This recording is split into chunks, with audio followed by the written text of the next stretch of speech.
Bear with me 1 second, Israel. A little crazy, bro.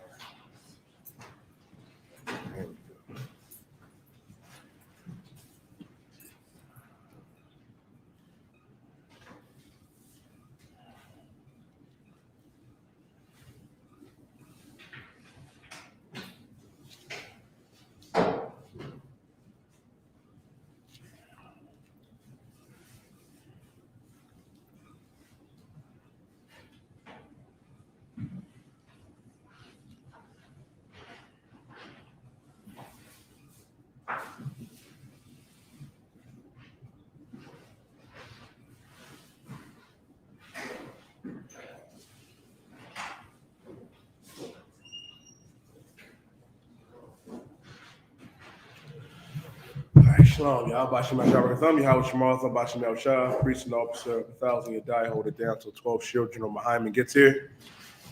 All right, black man, Latino man, First Nation man and woman, you got to understand, as the Lord's chosen people, now is the time to come out of the world. Now is the time to wake up and realize, if you know what I mean, if I could, that we have to come back to our identity as the Lord's chosen people, as blacks, Latinos, and Native American Indians. That's what we have to do as the Lord's chosen people, because we're the Israelites of antiquity. And it's time for us to come to terms with that and take our identity back, because we are destroyed here in America. Like, we are destroyed here in America with all the distractions that's going on. You know, everybody is hyped because the Super Bowl, you know what I mean, was yesterday. I know everybody in Israel, you know, really didn't care unless you was, you know, living in Kansas City, Missouri. You know what I mean? unless you're a priest and over 5,000 that will not be named. But I ain't gonna do that. I understand this, man. Even with the Super Bowl itself, right? The Super Bowl ain't nothing but the Roman Coliseum. It ain't no different, you know what I mean, than Caesar and the politicians of the time of Rome, how they come together now. There's no difference. It's the same correlation. You watching blacks and Latinos compete, you know what I mean, in the place of exercise, and that's in the scriptures too. Chris, give me Quatazar Karab. Trooper Quatazar Karab. Give me First Maccabees, the first chapter, and start at verse 11. Ibad, you can hold Jeremiah chapter 2, verse 14. Because we have to understand this, man. There's things that are bigger than sports. We are much bigger and better and greater than our athletic ability. And itself, man, being the Lord's chosen people, man, is an amazing thing. It's something that all of these other nations hate us for and envy us for. Because it's not that we're bigger and stronger and faster than everybody, which we are. It's the fact that our God chose us, as he said in Deuteronomy, the 7th chapter. The things that get lost in translation is this. They make it seem like this is the only way, you know what I mean, to make it out of hell in America. And let me tell you something. That's a horrible fate too, Malachi, to think that if I become a singer, a dancer, or athlete, or entertainer, that I will make it out of hell. Like, you're still going to be in hell. Ask Takeoff. Ask every NFL or NBA player that ever got, you know what I mean, suffered the concussions, that can barely walk up steps, or that may have, you know what I mean, that may have died from it. Goes to show you there's bigger things in life. And the biggest thing you can do in your life as a black or Latino Native American Indian is come back and serve your God. That's the greatest achievement you could do. Doesn't matter how many touchdowns you can throw, how many touchdowns you can catch. It's about if you are willing to come back in this truth and serve our God. Go ahead, read what you got. First Maccabees chapter 1, verse 11. In those days when they're out of Israel. Shalom, sir. Y'all about to Slack, sir. Do you went to class? Who was? Read it again. First Maccabees chapter 1, verse 11. In those days when they're out of Israel, wicked men. In those days, there were wicked men that went out of Israel, man. The wicked men is this. The wicked men that went out of Israel are no different than the wicked men that you see today. They're your pastors. They're your politicians. They're your imams. They're the ones that sold us out. They're your Martin Luther Kings. They're the ones that you glorified during so-called Black History Month. Keep going. Who persuaded many. Who persuaded many, meaning they have influence. T.D. Jakes has influence. Martin Luther King had influence. Your pastor has influence. Jay-Z and all of your favorite entertainers have influence. Keep going. Saying, let us go and make a covenant with the heathen. Let us go and make a covenant with the heathen. Covenant meaning agreement. They say, hey, let's make a covenant. Let's make an agreement with the heathen. Meaning, let's go make an agreement with the oppressor. And that's what our people do. And on a larger scale, it's not just on the sports tips. You do that when you become a police officer. You do that, you know what I mean, when you join those so-called fraternities where they passing eggs through their mouths, Joshua. God damn, that's a rough joint. So you could be part of the good old boys club. So you could be free, white, and 21 like your oppressor daddy. Hate to tell you, black man, Latino man, you ain't free, white, and 21. You're not. We got the wrong end of the deal.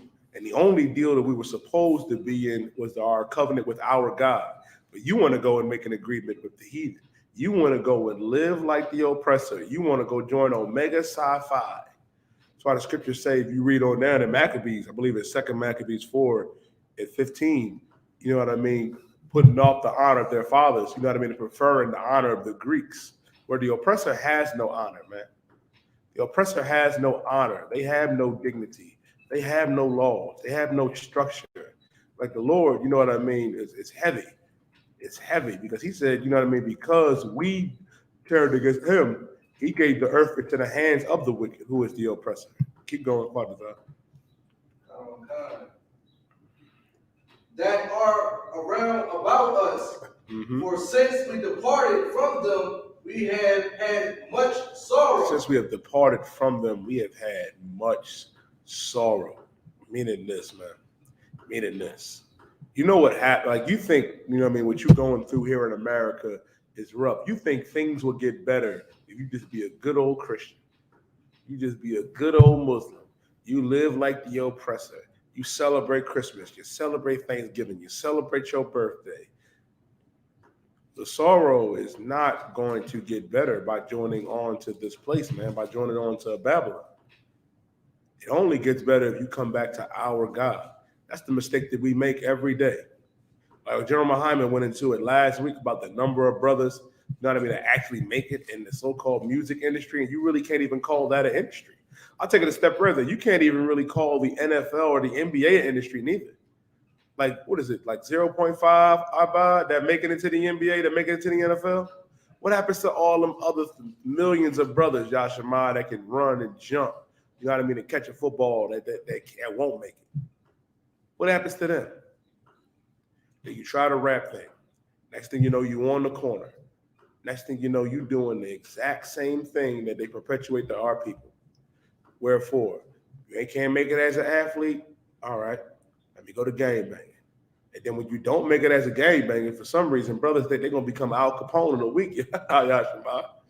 Next thing you know, you be sitting in the jail cell like, what the hell am I doing here? How did this happen? And you think that sorrow is going to get better. It's only going to get worse, brother. It's only going to get worse. And it's only gotten worse. Keep going.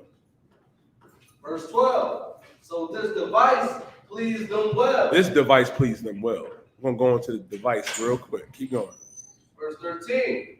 Then certain of the people were so forward herein that they went to the king, who gave them license to do after the ordinances. They got the license to do the ordinance after the heathen. Man, they were so forward in their wickedness. They were so hell-bent on joining on with the oppressor. They said, man, we about to go to the king. We about to go to Caesar. We about to go to Joe Biden.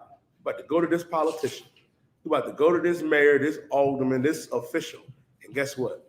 And say, man, we got to do after the heathen. You know what I mean? We want this to get, but we gotta serve the oppressor. We gotta celebrate Christmas. We gotta celebrate Valentine's Day. Now, brother, a lot of y'all know. You got a dragon at home right now, knowing damn well if you don't bring home a Valentine's Day card, you either gonna be on the couch or on the street. Goes to show you, man. Now you're knocking on the oppressor's door, asking to do the ordinance after them. But what about the Passover? What about the Sabbath? What about the Feast of Unleavened Bread? What about the Feast of Tabernacles? Now you want to do the ordinances of the heathen. Keep going. Verse 14. Whereupon they built a place of exercise. They built a place of what? exercise. A place of exercise. Place of exercise, the Roman Coliseum. They got them in Philadelphia. It's called Lincoln Financial Field. They got it in Kansas City too. It's called Arrowhead Stadium. That's a place of exercise. There ain't no different. They used to watch us, you know what I mean, entertain the oppressor during the time of the Greeks and the Romans, and that practice continues today. There's a documentary on Netflix called, Empire Games. I mean, of all the different empires that would use the Israelites, us, blacks and Latinos, to entertain them. That's all you are. That is all we are. You think about, oh, that brother made it. That brother Jalen Hurts, he went out there and balled. He making this amount of money. Mahomes is making this amount of money. All that money, right? Captain 10,000 Lasagna said some real stuff yesterday, man. So we got two Judite, quarterbacks in the Super Bowl. You got a sister singing the so-called national anthem. Both teams is predominantly, Israel. You would think this is enough to get us out of poverty. No. Hell, you even got Rihanna. To come and do the halftime show. You know what I mean? A lot of you sisters, don't be ashamed. Y'all was listen. Y'all hijacked the TV as soon as Rihanna came on TV, man. I was like, listen, I don't know what y'all doing. This is the Rihanna concert featuring the Chiefs and the Eagles. God damn. Goes to show you, man, the amount of money, the amount of wealth that's being poured into the oppressor in America. What about us? What about the ghetto? What about the barrio? What about the reservation, the so-called reservation, which is really a concentration camp? Oh, we still in hell. We still in poverty. All those billions of dollars combined, and not one single penny is going towards our people. That's why entertainers, and athletes are not supposed to lead our people. That's why they're not supposed to be in charge. Leave that job for the Israelite School of Universal Practical Knowledge under command of General Yohanan. Keep going.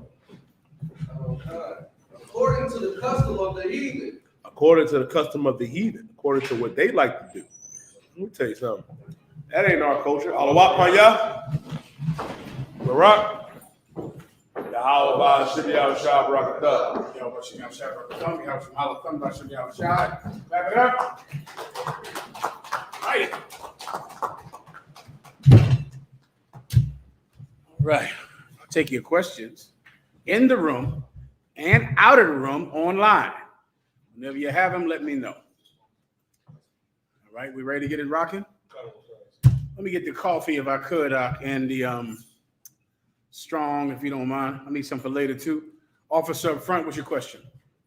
I was reading Exodus. It was about the oil for Aaron. Mm-hmm. It was oil mixed with like frankincense. They gave like the mix of the oil. I got my scripture, but it was saying you can use it as a perfume, but whoever used it will be cut off. And I was like, okay, I might have to ask the general about that. Yeah, let me hear it if you don't mind. You might give me a minute to find Please get down. Any other questions? Comment, sir. Go ahead.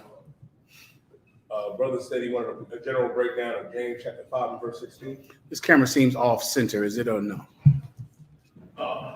Okay, let's go. You want to fix it? Do you think? Look. All right. This is what. What's your question?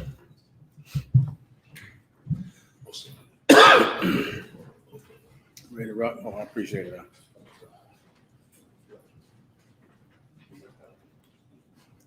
Salaki.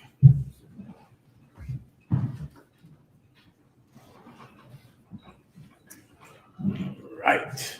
Let's do it. I got something right. Please. All right, it's Exodus chapter 30, verse 31. It said, and thou shalt speak unto the children of Israel, saying, this shall be a holy anointing oil unto me throughout your generations. Upon man's flesh shall it not be poured, neither shall he make any other like it. So you get that? Come. Right, meaning this is not oil that you put on your skin to make you smell good, like a perfume. Come. This is for, read it one more time. Exodus 30 and 31. And thou shalt speak unto the Do me a children. favor, Ward. You can give me the other cup. Come. I appreciate it. Go ahead. Yeah, come on. They talking about Aaron, like the oil for Aaron. All right.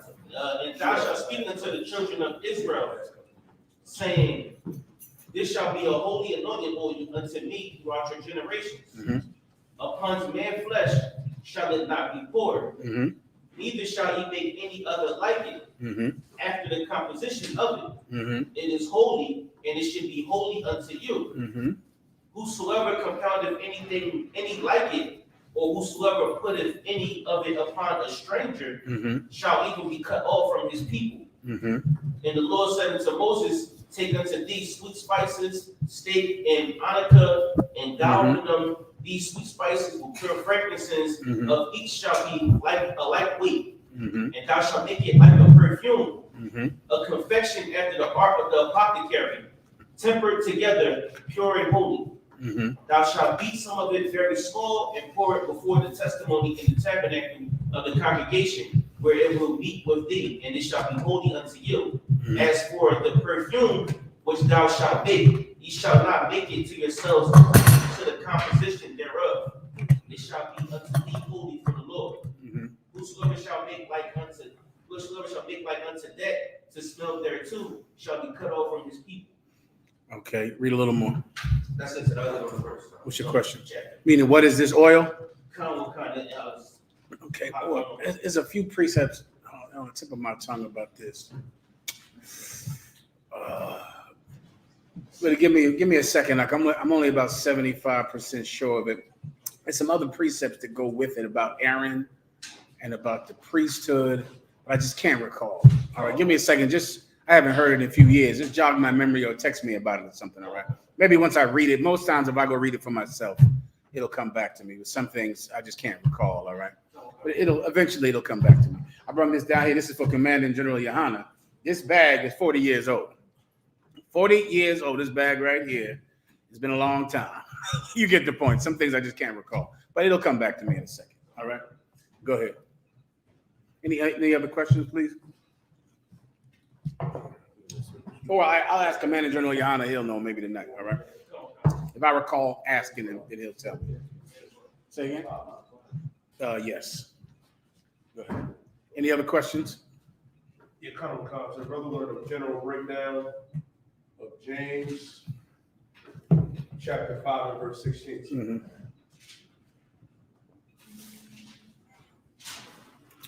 Go ahead. This is James chapter 5, verse 16. Confess your faults one to another, and pray one for another, that ye may be healed. Anything in specific about this? Or just a breakdown? Just a general breakdown. Okay, this is how brotherhood is tended to. When you think of brotherhood, sisterhood, think of how a family is knit together. Just like your car, your car needs maintenance. Brotherhood and families and sisterhoods need maintenance. And this scripture is about maintenance. Confess your sins one to another, meaning if you've done something wrong to someone, confess to that person who you've wronged, right? Even though you've done a wrong thing to him or her, that does not mean that the brotherhood or the friendship has to end. Because, of course, Christ gave us provisions in the law that allows us and compels us to forgive one another. So if you've done something wrong to someone, confess it to them. Go to them and tell them. Why? Because that tends to your brotherhood. That tends to your love and your connection with each other. Everyone understands. But imagine someone has done you a wrong and they never confessed it. They never told you, but you had to go find out some other way, or you found out another way. Then, of course, that compounds the transgression. Everyone understands. All right, continue. Read after confess your flaws or faults. Mm-hmm. The effectual, fervent prayer of a righteous man availeth much. I think I missed something.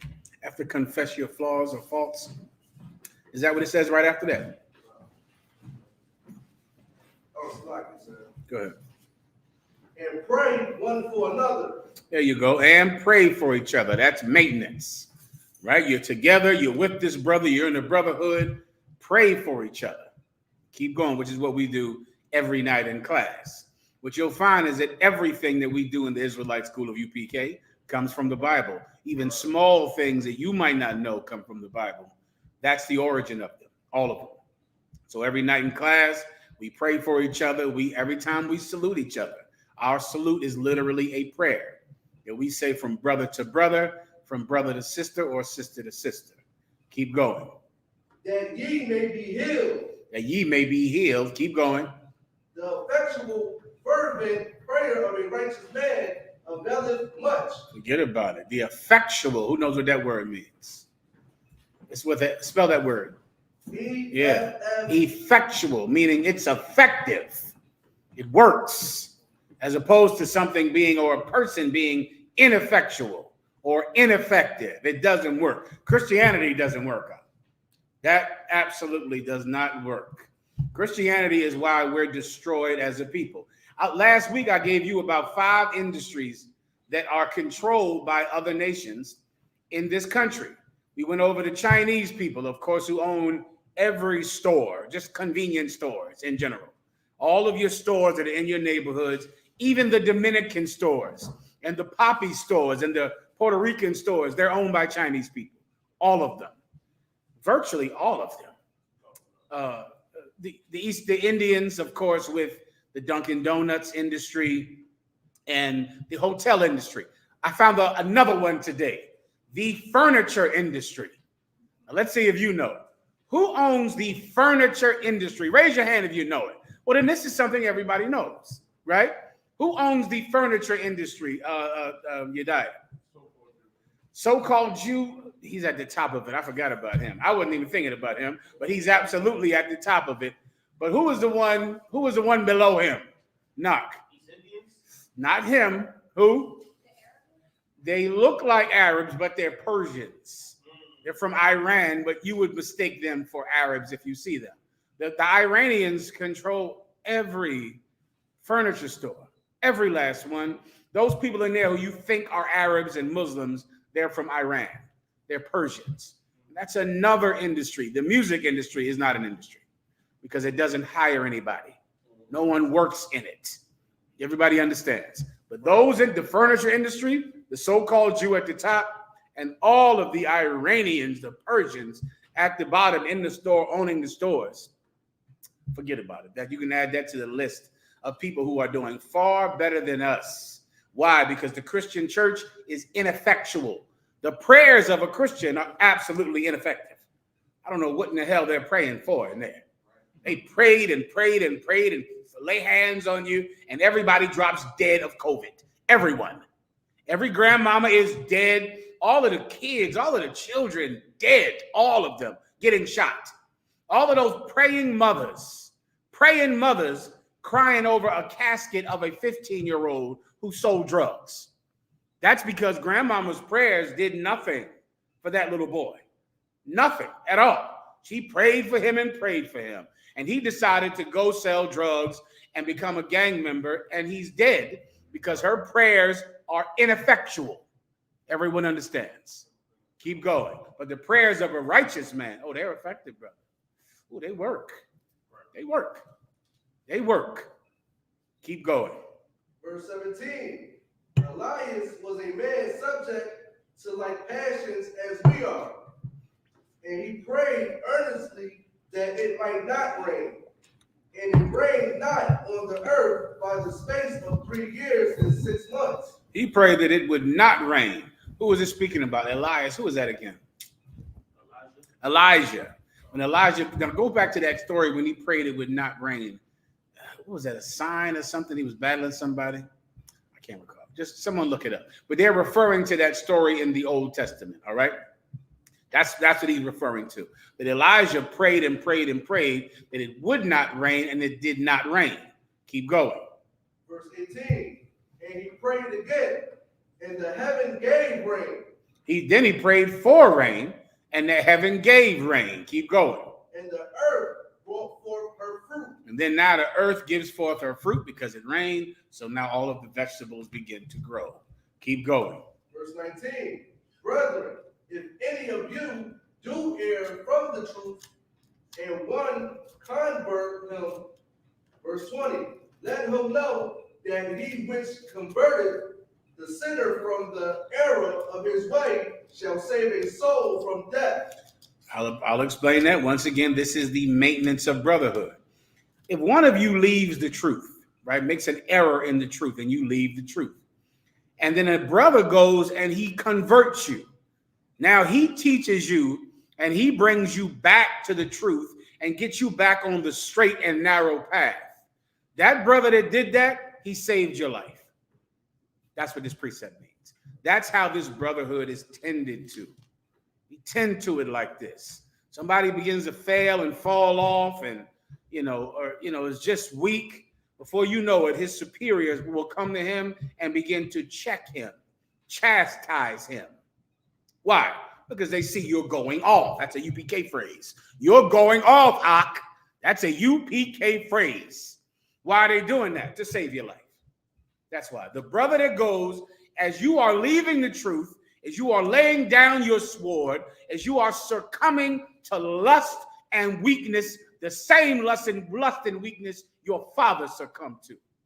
If you're doing that, then some brother, before you know it, will be checking you. Where have you been, Ak? Why haven't you reported? What is going on with you? Why do you smell like cigarettes? Where have you been? What are you doing? Well, he's trying to save your life. That's this precept. Everyone understands. Am I done with this or not? So that can be tied into brotherhood, right? That's exactly what he's talking about. That's the topic in the back. Come on, God, is 1 Kings chapter 18. Go ahead. The precept, you start at verse 19. And therefore ascending together to meet all Israel unto the Mount Carmel, and the prophets of Baal, 450. Yeah, this is to prove a point. He was battling the prophets of Baal. And so he said he would pray and he would shut the rain up because his God is effective and the God of Baal is ineffective. And so he did it. He prayed and it did not rain. As you can imagine, that long without rain, what begins to happen? Famine, right? The fruit and the vegetables stop growing. What does that mean? The cows can't eat. The cows can't eat. The people can't eat the cows. The people can't eat the vegetables. Before you know it, babies are dying because it's not raining because of a drought. People die in droughts for this reason, right? And forget if you drink and if all of your water comes from the rain, my God, you'll be dead in 3 days. Everybody understands. Then he prayed for the rain to come. Boom, the clouds opened up and spilled water on everybody. I believe after this, they went and killed all of those prophets. I could be mistaken with another story where they did that, but I believe that's what happened. That the people and all of them got together and realized that they had been worshiping men of God who were not effective because their God was false. That's what they're going to find out in the Christian church. It's already happening after the COVID-19. They're already seeing that this church has, been lying to us. This place does not work. All of these grandmamas, all of these prayers, all of these prophecies, all of these, everything is going to be okay. All of this, no harm will come to you. God is on your side. You're protected by his holy name and the blood of Jesus. Come to find out, the blood of Jesus did not protect you from the COVID-19 virus at all. How many Christians just sit there and pray? Brother, I remember a few times people called me and told me that they believed that they would never die ever if they, they like, it's like a, what is this? It's like a witchcraft or like damn it, if someone goes and says the blood of Jesus on you, you're not dying. So the people that come to the hospital, and if they say the blood of Jesus, you are not dying. So I said, well, why does everybody die? And what do you think happened, with all these Christians that died? What do they say? This is what they always say. If you die and you're a Christian, it's because, who knows the answer? You didn't have enough faith. So everybody that it's dead, because I said, damn, there's a lot of dead Christians out there. So how did they die?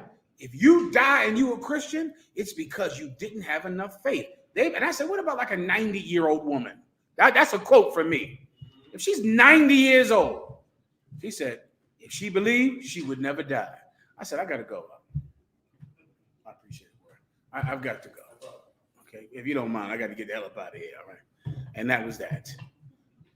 That's ineffective, all right? Everybody gets it. Next. Concert.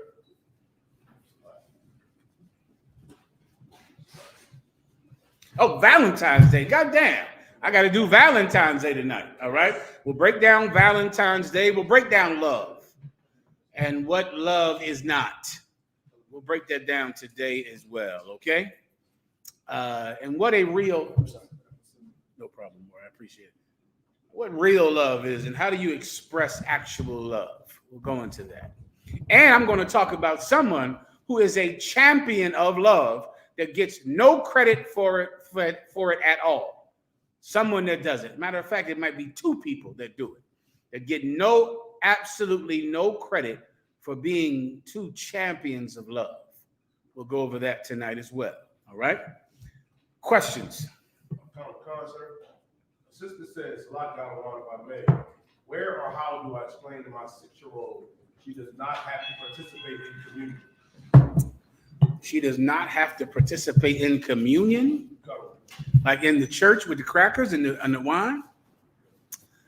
Okay, it's a very simple thing. If your daughter has ever eaten a saltine cracker, how old is the daughter? 6. She's 6 years old. At 6, you should just tell her, you should go buy a box of your choice of cracker. Saltine, those are the old ones the old people used to eat. Ritz crackers, that's the more popular of the cracker. Would you agree, brother? That's the more popular of the delicious cracker. Kids like those crackers that they buy in the little packs with the peanut butter inside of them. Those little kids crackers, you can buy the little girl that. And you say, eat this cracker. She'll eat the cracker. And then you'll say, did anything happen? And she'll say, no, I just ate a cracker. And then you'll say, that's what they're doing in church. It's just eating a cracker. It's nothing. Right. It's nothing. They're acting like it's a big deal, because of all of the talk and, and all of the pageantry, they make you think that eating some cracker in church is a magical thing. I'll show you something else. Football is not America. It's not. It's just a game. But people think that football is America. Football embodies America.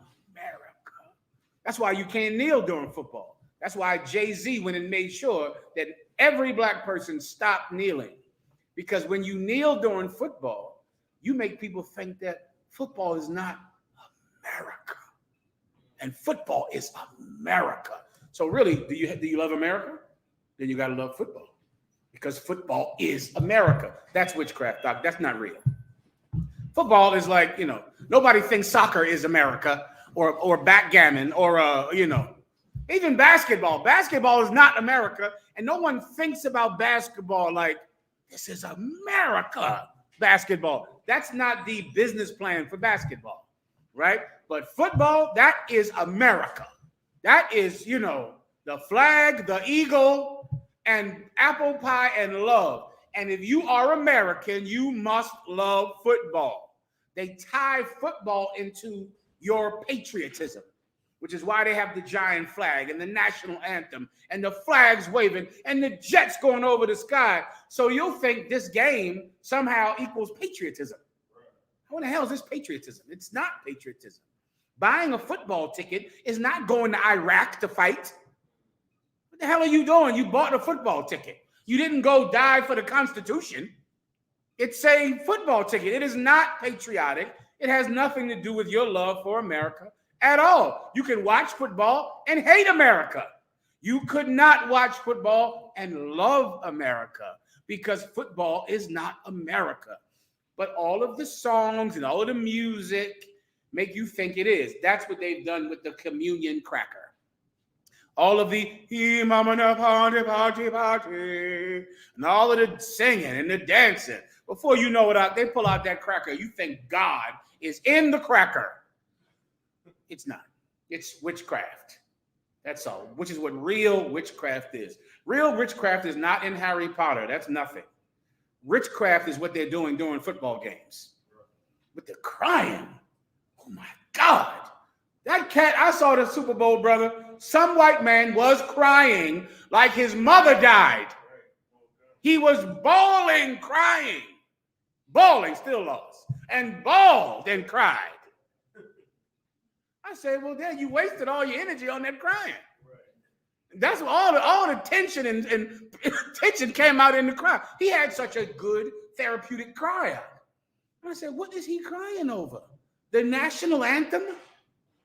It's witchcraft. It makes you feel something that is not real. It is simply a manipulation of a child's emotions. Do you understand? That 6-year-old girl thinks that cracker is magical. Well, here's my question to you. What do you think is magical that isn't? Because that little 6-year-old girl thinks that eating a cracker in church is magic. You think football is magic. That's what you think it is. What else do you think Valentine's Day is magic? You think getting a card on Valentine's Day is love. That's like the communion cracker. You think a card with your name written in it is love. Well, that little girl thinks that a communion cracker is Jesus. What's the difference between you and her? Nothing. Everybody understands. Next. Sir.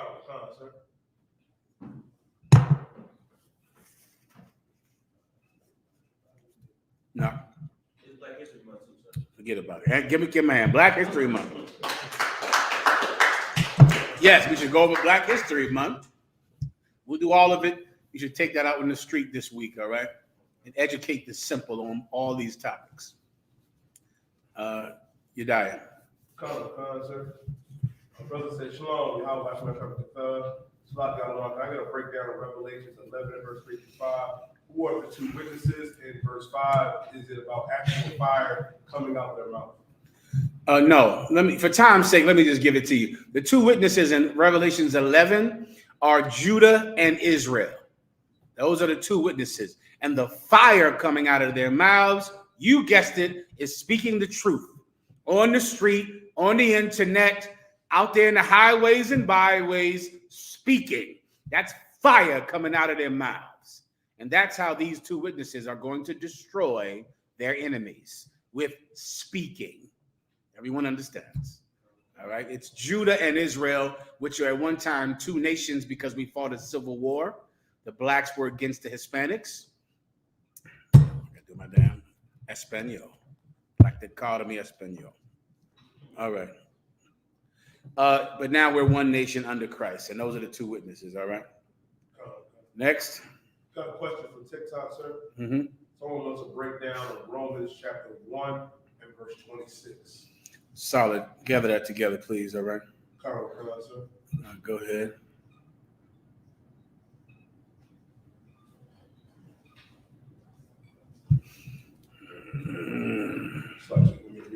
Please, you got to go ahead and read it. Romans chapter 1 and verse 26. For this cause God gave them up unto vile affections, for even their women did change their natural use into that which is against nature. This is a scripture in the New Testament that prohibits, alternative lifestyles. That's what this scripture is about. This scripture is about deviance. Is that all right? Is it sexual deviance? Okay. Sexual deviances, alternative lifestyles. This is one of the major things that it was difficult for me to learn when I came into the truth, because I was someone who was a monster, who did not care about people, who did not care how I harmed them. I thought I could do what made me feel good. Now, in some people's cases, what makes them feel good is to have a sexual act that God prohibits.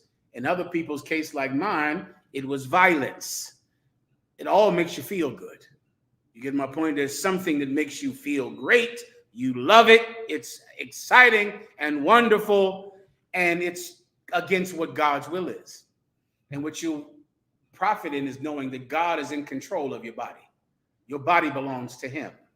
You are not allowed to do whatever you want to do with that body, which is why so many Christians and people who are outside of the UPK, instead of saying God, they say the universe. Who's ever heard that before?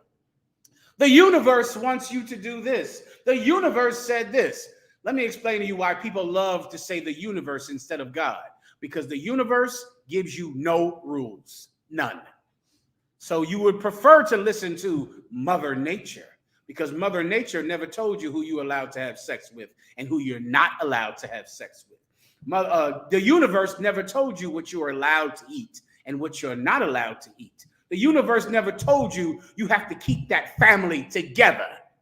The universe doesn't give you any rules. The universe doesn't care if you leave your man. The universe doesn't care if you leave your wife. The universe has no rules, so you prefer to think of God as the stars, the collective stars, which is what the universe means, which is quite ridiculous to think that, what, everything in space is talking to you? Is that what's speaking to you? The comets, the stars, the moons, they're talking to you sitting there. The universe did that.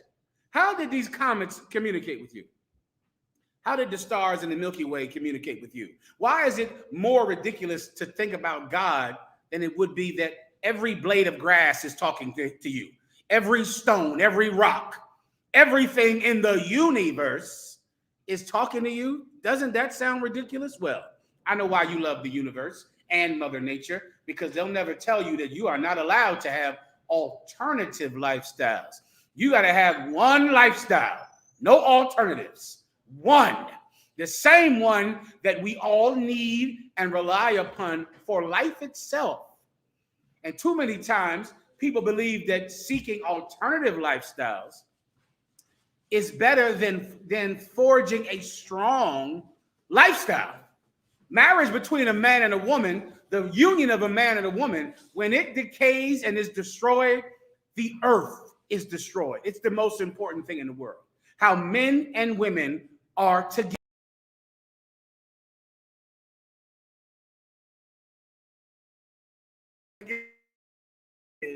Can this man and this woman come together in a healthy way to have healthy children and be healthy parts of this planet? If that can't happen, brother, no lifestyle can happen.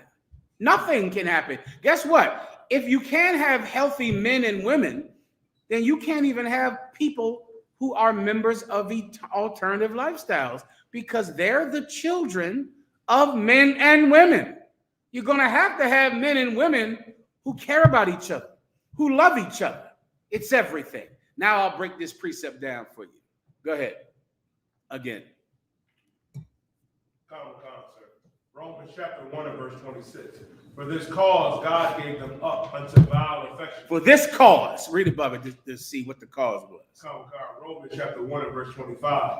Who changed the truth of God into a lie? Who changed the truth of God into a lie? That's what happened here in America and all over the world, man. In Great Britain, in Haiti, in Mexico, in Guatemala. Someone changed the truth of God into a lie. I'm fine with it.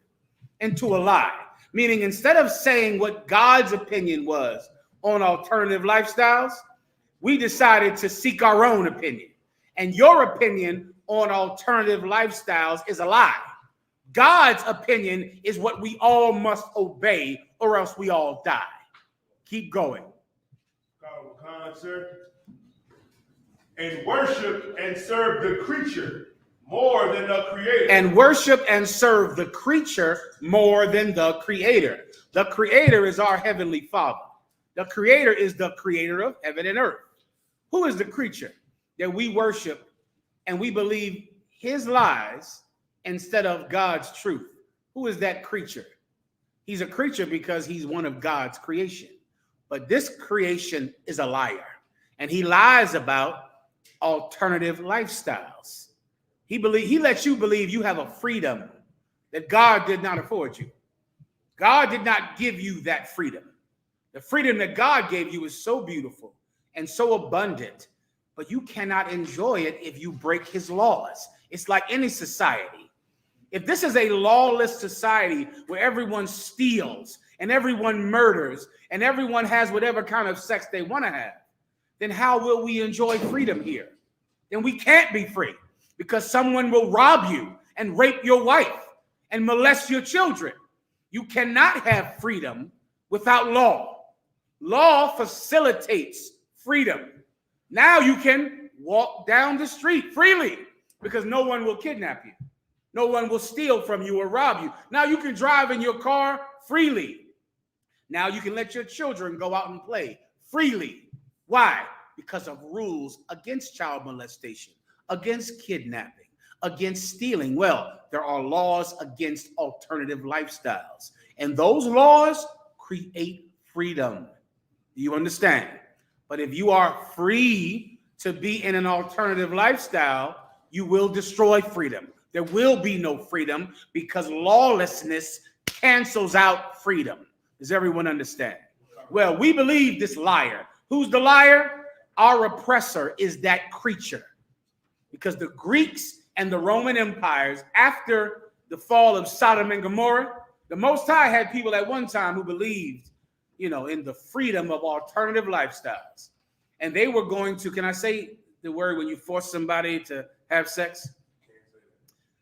This place, Sodom and Gomorrah, believed in forcing people into acts that they did not want to participate in. And God, can I say this word, what he did to them? He dealt with them in an extremely severe fashion. Extremely, as severe as it can get. So they were gone. Then after Sodom and Gomorrah, then the Greeks appeared on the world stage. Oh, and the Greeks went at the same act that they committed in Sodom and Gomorrah with even more fervence, with even more heat. And then after them, the Romans came and took it to another level, which is where Valentine's Day comes from. Valentine's Day comes from, part of the myth of Valentine's Day is about the myth of Lucius Vorenus, and I forget the other guy's name. Someone look it up. Lucius Vorenus and it's in there. It's right in there. One of them I know is Lucius Vorenus, and there was another one, and they were two alternative lifestyle loving people. Well, that sounds right. Pollo. You can look this up. They loved each other and they fought in the Roman legions. They were military men. And the Romans believed that if you were in an alternative lifestyle relationship with your comrade at arms, it would make you fight harder because you were fighting for your lover. And they promoted it. And what else did it do? You weren't around women and you didn't need to go have sex because the person you have sex with was in the foxhole with you. It was just efficient. Come on. Lucius Vorenus and his lover was Titus Pollo. Titus Pollo and Lucius Vorenus. And they were lovers. Is that all right? They were lovers in an alternative lifestyle relationship. Well, one day, I think it was Titus Pollo, one of them got killed. And his lover was so angry that he went to the people that killed him in battle, and he killed so many of them, and he cut the hearts out of the enemies that killed his lover. And he gave the heart to his dead lover. And the Romans used this story to say this is the truest example of love. Now we have to go kill all of our enemies and give their hearts to our loved ones. And that's where giving a heart comes from. That's Valentine's Day. And you can just Google this. We went to libraries big as a damn castle and found these books. You can go Google this. You take that story with the myth of Saint Valentine in the Christian church, and you combine that with prostitution. And you combine that with Lupercalia, the worship of the mother wolf. Put that up on the screen. And that is Valentine's Day. The combination of those four myths. And that's where giving a heart comes from two alternative lifestyle men, which is really what Valentine's Day is about sexual lust. It has nothing to do with love. It's about the love between two men. That's what it's about. Shalom. That's the truth. That's the truth of God, not a lie. But what did our oppressor say? This is real love. This is how love is expressed. Oh, come to find out, I can sell you that love for $14.99. If you come to my Hallmark store or my balloon store or my card store, I can sell you love. It just costs about $35 or $120 plus tax with flowers. And I can sell you love every year. Come on. Every kiss begins with K. I can sell you love in the form of a wedding ring with a big diamond. And of course, the bigger the diamond, that's the more love. Right. And I can sell you love in the form of a card or a heart or some garbage like that. And of course, I can sell you patriotism with a football. That's how I can sell you the love of America. Keep going, I'm getting off topic. Where we at now? Finish up with this. Okay, sir. For this cause, God gave them up into vile affection. For even their women did change the natural use into that which is against nature. For even their women did change the natural use into that which is against nature. What's the natural use of a woman? Penis. The sexual members of a man. Right? The sexual member of a man. That is the natural use of a woman. She has also a sexual member that is compatible with your sexual member. Give it out a hand. Those things is compatible. It's like peanut butter and jelly. It is compatible. Everybody understand? It's like the key. It's like a key and a lock, right? And they fit. The key and the lock, they fit. It's perfect. That's the natural use of a woman. Come on. That's lupercilia. That's where Valentine's Day comes from. Right? This is Valentine. Februa. Februa is the name of that wolf. That wolf's name is Februa. All right. She's a lupercilia is what a wolf, the term wolf in Latin. All right. We'll break it down in 1 second. The women did leave the natural use of a woman, which is to be the lock that is made for the key. That's the natural use of a woman. She left that. Go ahead. Keep reading. Verse 27. And likewise also the men, leaving the natural use of the woman. The men have left the natural use of a woman. So women, instead of being a lock made for a key, she just takes 2 locks and just rubs them together real fast. And a man, he goes and sticks his lock in the toilet, I guess. I don't know what he's doing, you know? I don't know what he's doing with that thing. Instead of putting his lock in a key, he sticks his key in a toilet. Anyway, that's what they're doing out there. That's not what God wanted of. Right. That's God. Even if you believe in alternative lifestyles, you know men and women need to be with each other or else you can't even get new members. All of your new members come from me and my wife having relations with each other, right? So men and women have to be together for anything to go on this planet. I think about the beauty of life that the Most High created us and how so many people died during the COVID-19 virus. I think about 3 million people died. Alexa, she on? Okay. How many people died during worldwide for the COVID-19 virus? They didn't give me how many people died in America. I mean, it was like 3 million people died. Think about wars. On a war, man, 1 million people got killed in a war. World War II. A bunch. Total deaths worldwide, COVID-19, 6.85 million. Salakia. Total deaths, COVID-19 worldwide, 6 million people died. How many people died in World War? I'm sorry, what do you have? COVID-19 deaths in the United States, 1.12 million. 1.12 million in the United States alone. 6 million worldwide. How about World War II? World War I? How many people died? Their estimates range from 60 to 85 million. 60 to 85 million people died in World War II. And guess what? Life kept going on. Nothing stopped. Here we are today. The trains kept running. The buses kept running. Planes in the sky. 65 million people died. Who knows why? Because more people are made. As many people die, people keep coming. That's why men and women are important. That's why we have to love each other. Because without men and women having relations, you can't have any people. You can't have alternative lifestyle people. You can't have evil people. You can't have good people. You can't have people that are tall, people that are short. You can't have people of any kind if men and women don't love each other.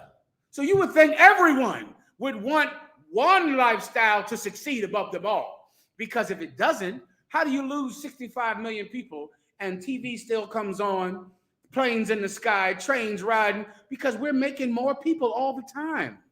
We keep making them. Everybody dies, we'll just make more babies. Men and women are the foundation of everything. Everyone understands. A bun. It's like, so they're saying that deaths directly caused during World War II was 50 to 56 million. Okay, I mean, that's a lot. 56 million people. How in the hell did life go on after 56 million people died? Babies. That's how life kept going. Those pretty, beautiful babies. And you need men and women to love each other to get those. Everyone. Can you imagine if you actually got along and raised them right and didn't argue around them and didn't pollute their mind with your trauma? Oh man, not only would you have people, but you'd have good people. Good people. Brother, tell you why y'all shot.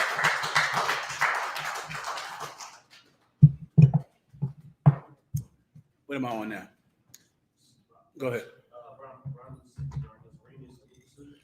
Am I done with the whole Romans 9? Is it Romans? Romans 1 and 27. Finish that up. Come on. Romans chapter 1, verse 27. And likewise also the men, leaving the natural use of the woman, burn in their lust one toward another. Burn in their lust one towards another. You should be with a man if you're a woman, and you should be with a woman if you're a man. Instead, you're burned with what? Lust. With what? Lust. With what? Lust. With lust, which is what Valentine's Day is actually about. It's about lust talk. It has nothing to do with love. Nothing to do with love at all. It's like saying, if you buy a prostitute, you love her. You don't love her. It's like saying you dumb brothers that think those strippers love you. They don't love you. You think those strippers love you, don't you? Oh, because they come and talk to you and they're so nice and sweet. Nothing like your old lady. They ain't like her. Your old lady all mean and gristled. But that Jasmine is sweet as candy. You think you're handsome, don't you? You're not. You're not handsome. Jasmine she's paid to make you feel like you're handsome. That's it. That's all. She's paying you for that. You waste all your money in a strip club. Blow every penny of your money in a strip club because in your mind, this is how you should feel. This is true love to you. And your wife doesn't make you feel like this. And damn, I wish my wife would talk to me like Jasmine. Jasmine, let's run away together. Sure, just send me this money and then we'll run away together. Send her the money and that's it for Jasmine. Everyone understands. You're stupid and you're an idiot. And it isn't what you are getting in a strip club is not love. What you're getting from some whore you met online is not love. You're just dumb. Some people are dumb. If you could face that you're dumb, that's one of my main things I want to get across to you is that you're dumb. I've been trying to do that, but y'all still think you're smart. And it's a struggle of my life is to make you know that you are stupid. Because if you would realize that, you would be safe. It's like you're like a child trying to drive a car. You get my point? Like imagine a 10-year-old grab the keys and jump behind a car. It looks easy. When mommy does it, when daddy does it, it looks easy to drive a car. So you'll grab the keys at 6 years old and try to drive, but you're going to crash it because you are not equipped to handle this vehicle. Well, the vehicle is your life, and you're not equipped to handle it. You're not ready for it yet. But you can grow, and you can get intelligence. You can grow in intelligence as well. But right now, you can't handle it. Everyone understands. No, you don't. But I'll show you. I'll show you later. In council, I'll show you.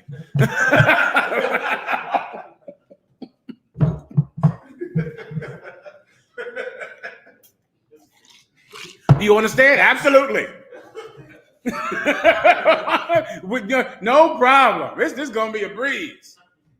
I absolutely understand. Council. All right, let's go. Everybody gets the point. This is against alternative lifestyles. That's what this is about, all right? Now let's go to Lupercalia. They can't see it now, right? Okay, solid. Lupercalia. This is what Valentine's Day about. Someone look up what this wolf is. This is a statue that's in Rome today. If you went to fly to Rome one day, you could see this statue. We're going to just simply Google Valentine's Day now and break down Valentine's Day. And I think it's today, right? Tomorrow. Valentine's Day is tomorrow. So we'll break it down quickly. This is the truth of Valentine's Day. You've heard what the creature said it was. It was about love and loving everyone. It's not actually about love. It's about the worship of this wolf. Whenever you have it, let's read it, okay? Let's go to Valentine's Day, and then we'll find Lupercalia in there, then switch to Lupercalia, if that's the correct pronunciation. All right. See me one more time, please. Up. Go ahead.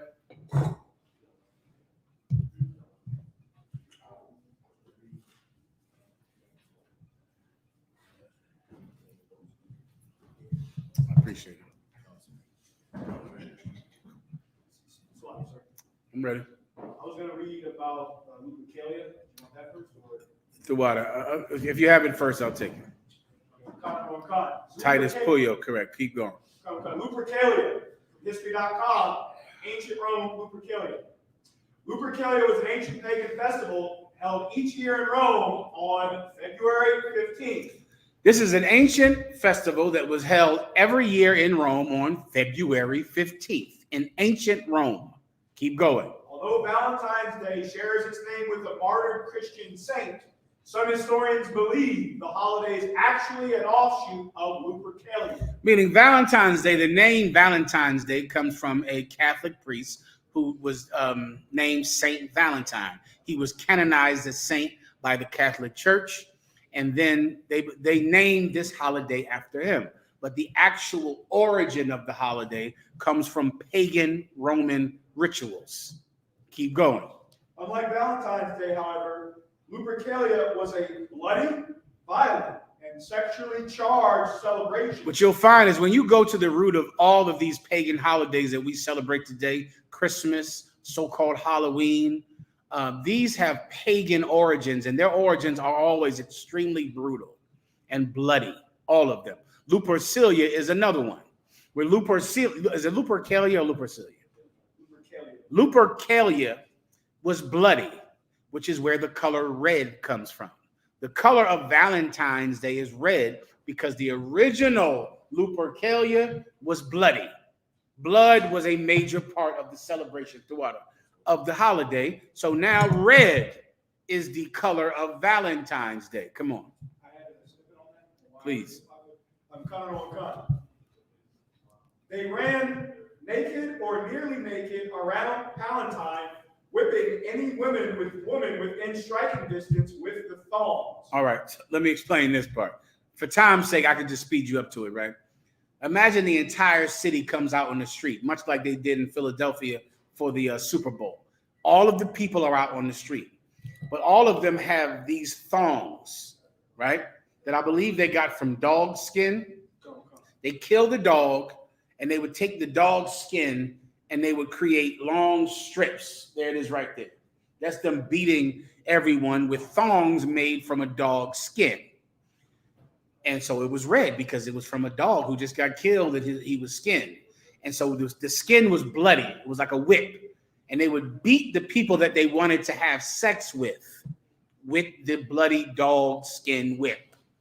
They would beat them. And so if you were extremely bloody, what did that mean? That meant you were very attractive because everybody came and hit you with a bloody dog skin whip.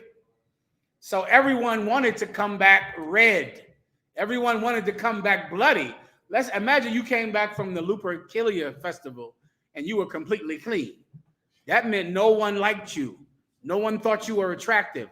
Just like not getting a Valentine's Day gift. I'm fine with it.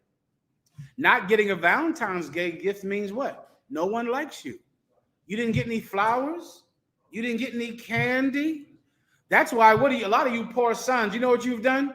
You poor sons, you've had to be your mama's Valentine. A lot of you brothers out there, y'all should call in who have been through this. If you've had to be your mother's Valentine, you should call in, brother. Because you are another champion of Valentine's Day.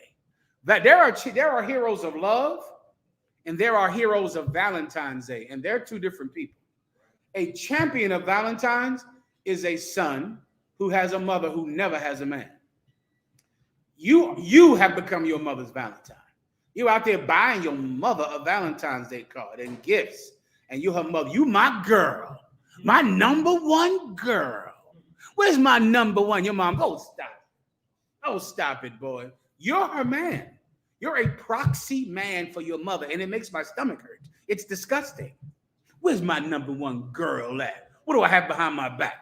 Flowers for you. You so pretty today, Mom. You always got to tell your mom she's pretty. Mom, you so pretty. Oh, look how you look, Mom. Don't you want to throw up?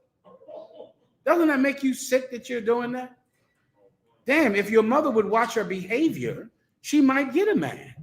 But instead, she can run her mouth constantly and just have you to fall back on because you're her son. So you're her Valentine every year.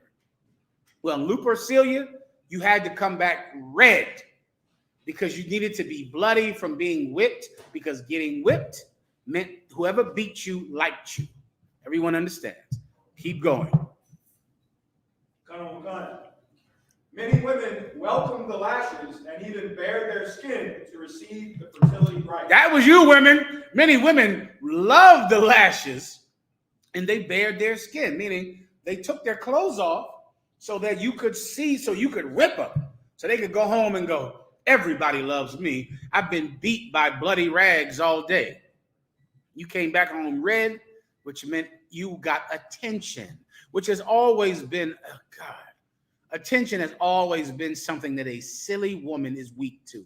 Attention. Sister. That reminds me when I was in elementary school, when you used to give out the Valentine's Day cards, it would be a thing where, like, me and my friends when I was younger, would be like, who had the most cards? And we gave home, like, look, everybody bought me all these cards, and I got all these cards.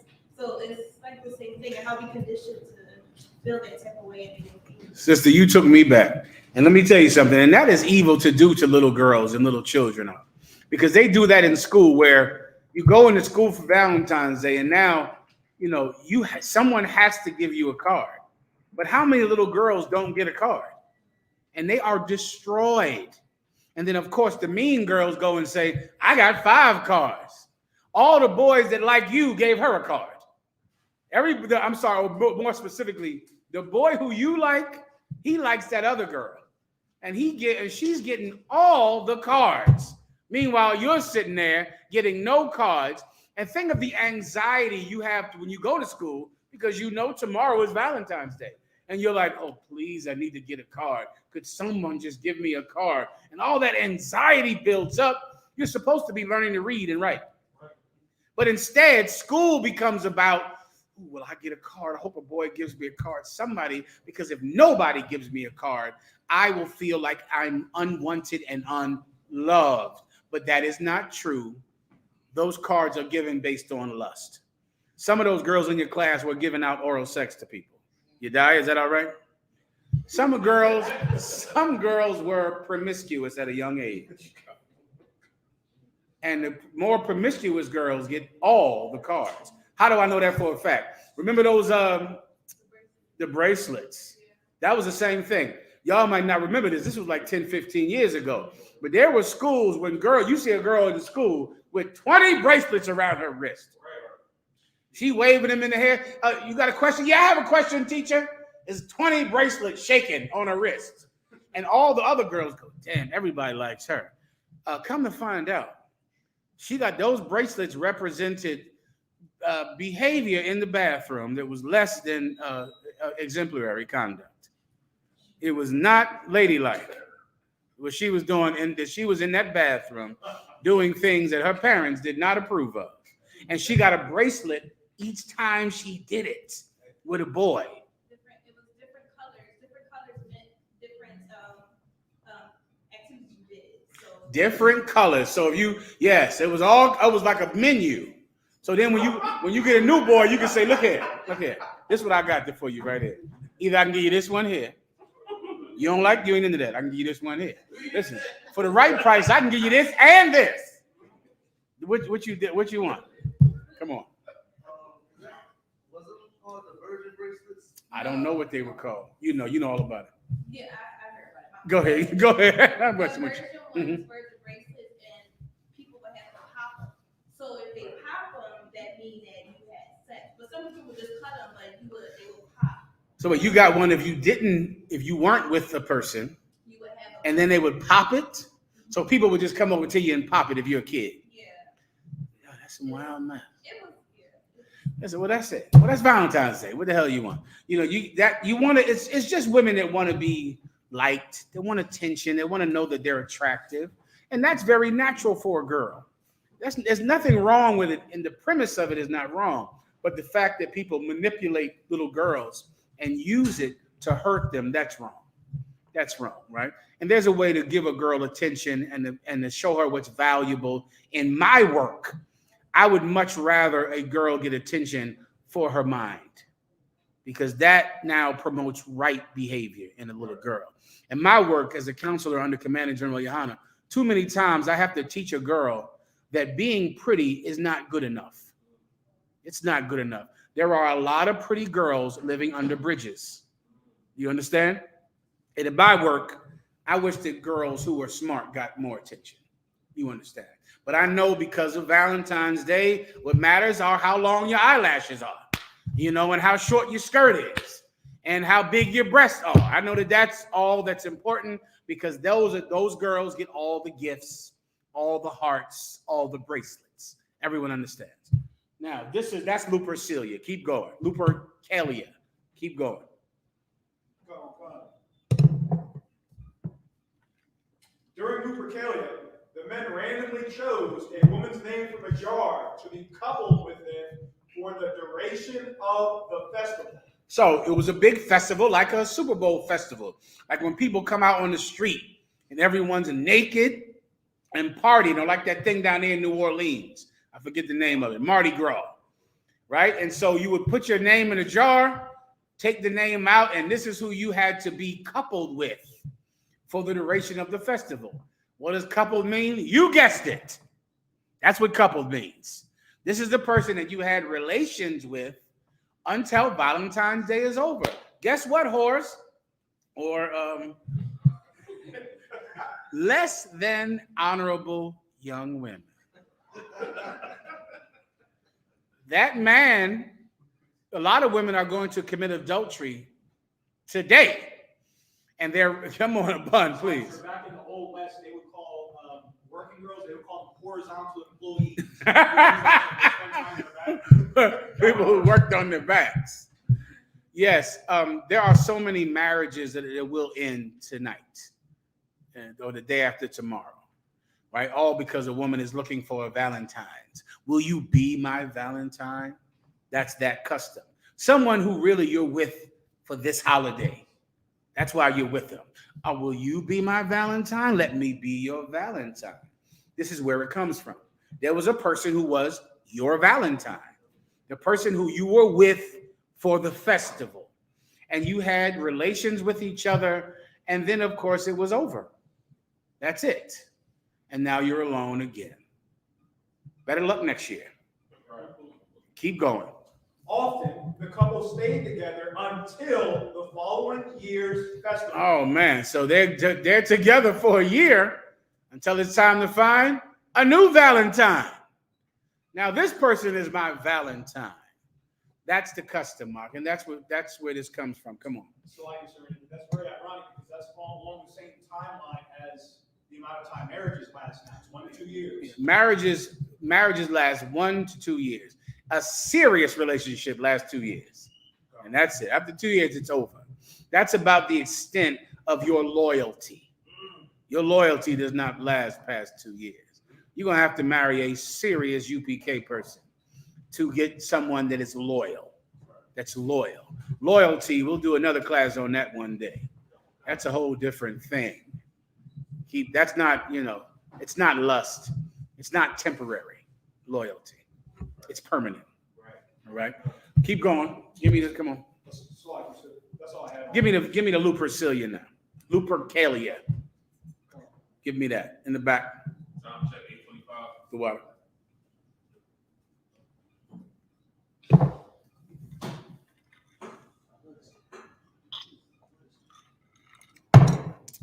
bun. Let's grab this from Wikipedia. This is Lupercalia, Wikipedia.com. Lupercalia, as a pastoral festival of ancient Rome, was observed annually on February 15th to purify the city, promoting If I could, a pastoral festival, that means pagan, meaning the people in the pasture celebrated it, the farmers. It was something that the farmers, the common folk, which is what a pagan holiday is. When you hear the term pagan, what it means is that the common poor people celebrated this. Rich people had a whole different group of gods. Rich people worshipped the Greek gods, Zeus and Olympus and Neptune, because they were conquerors and fighters, warriors. So they worship gods of war because that is how they made their money. So they worship Zeus and they worship, give me the god of war, what's his name? Ares. And they worship Neptune because they had ships and they made money through trade. Mars, they worshiped them. That's what rich people worshiped. Poor people worshiped Valentine's Day, Christmas, and Halloween. That's what they've done for thousands of years. All right. So this is a pastoral, like pasture, farmers. Farmers did this. Come on. So you're saying there's classes to Yes. who you worship? Absolutely. That's exactly what I'm saying. All right, go ahead. Lupercalia was also known as Dies Februatus. Read that name again. Dies Februatus. Dies Februatus. The month of February is named, give me the wolf, is named after that wolf. Lupercalia was called, say it again. Dies Februatus. Dies means God, or Dios means God. Februa is the wolf goddess. This god right here, that was the wolf god, or that was the name of that wolf god. Keep going. After the purification instruments called Februa, the basis for the month named Februarius, later February. That's where the month is named for this god. The month. All right, keep going. That's like, so did you want to have the name and the history? Just give me the story of the dog, of the wolf.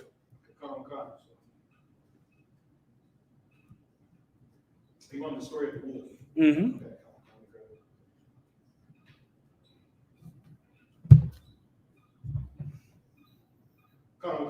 According to Roman legend, the ancient king Amulius ordered Romulus and Remus, his twin nephews and founders of Rome, to be thrown into the Tiber River to drown in retribution for their mother's broken vow of celibacy. Okay, so I'm gonna give you the story. Here we go, right? These two twins, the one named Romulus, the other one named Remus. Their mother committed adultery against their father. He was away in war. She vowed to be celibate, to not be with anyone. But instead, she committed adultery against her husband. So because of that, he took their two twins and threw them in the Tigris River, or the Tigris? Tiber. The Tiber River, which is a river around Rome. Keep going. To be thrown into the Tiber River to drown in retribution for their mother's broken vow of celibacy. Keep going. A servant took pity on them, however. But this servant felt sorry for them when he saw them being thrown in the river. Keep going. And placed them inside a basket on the river instead. So he put them in a basket in the river instead of throwing them away. Go ahead. The river god carried the basket and the brothers downriver to a wild fig tree. The god of the river. So now instead of just being thrown in the river, they were floating in a basket down the river. The river god took them down the river. Keep going. Downriver to a wild fig tree where it became caught in the branches. Keep going. The brothers were then rescued and cared for by a she-wolf in a den at the base of Palatine Hill where Rome was founded. A she-wolf saw them under a tree. She took them and she suckled them, meaning gave them her breast milk and cared for them. Now, this has happened in real life. This is a myth. There is no evidence that it's true. But let me show you something if I could. Look up feral children and put that on the screen. There was a girl, of course, a little oppressor girl, And she was raised by dogs because her mother was a drug addict. And her mother would just be gone for days and weeks and months. And the dogs raised her. She lived with the dogs on some farm and never went in the house and ate the dog food and lived with the dogs. And you can look up feral children, and this happened. Now, I'm not saying this is true, okay? But there are some of these little oppressors that are raised by dogs. And it's a real thing, and you can look it up, and I'm going to show you one right now. All right? And that's that. So that's the myth. And so that's why this statue that's in Rome is dedicated to Februa, which is the name of that dog, and that's Romulus and Remus suckling from her dog teats or her wolf teats. Later on, as they grew up as men, they began to hate each other. And then Romulus killed Remus, and he began the city called Rome, which is named after Romulus. Everyone understands. And here's the statue right here. All right. Do you have it? You know what I'm talking about? Solid. All right. That's Valentine's Day, man. That's the whole thing. Now, I broke down the story about Lucius Vorenus and Titus Puyo. If I need to, I'll read that. That was two alternative lifestyle men. One of them died. The other one loved his lover so much he cut the heart out of his enemies and gave it to his dead lover to get revenge for what his enemies had done to him. That's Valentine's Day. Everybody understand that? Play the video here. Play the video of her. That's her. Look at her. What's she eating right there? Chicken or something. She done killed a chicken and ate it. But there's good video of this white girl, this oppressor, barking and being a dog. He'll play it when he has it. So that's just to back you up with the whole, the myth about Romulus and Remus. All right. Where are we at now? Any questions? Now what time is it? Let me talk about real love now. Give me the precepts about love, what love does in the Bible. What love is, what it isn't. There's a precept about it. You know what I want. Let's get it. Then I'll give you a champion of love, an underappreciated champion of love. See me one more time, beloved.